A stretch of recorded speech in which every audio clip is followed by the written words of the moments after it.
We have the rear fender flares mounted. We have the running boards, which have gone on.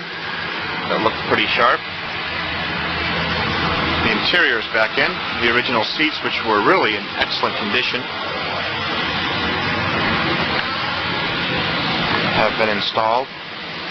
And a number of other smaller items, painted silver and whatnot.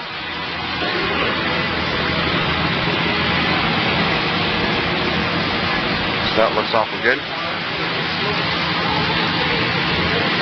In the back there they have the silver for the hatches on. That was in paint the other day. And the dash is all back together with silver. All the gauges. We will freshen up these gauges and paint them white.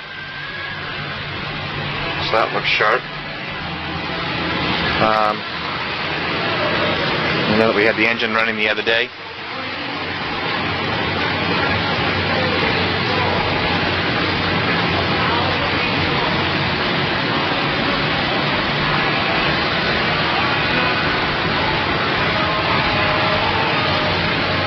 So things are looking good, coming together quite nicely.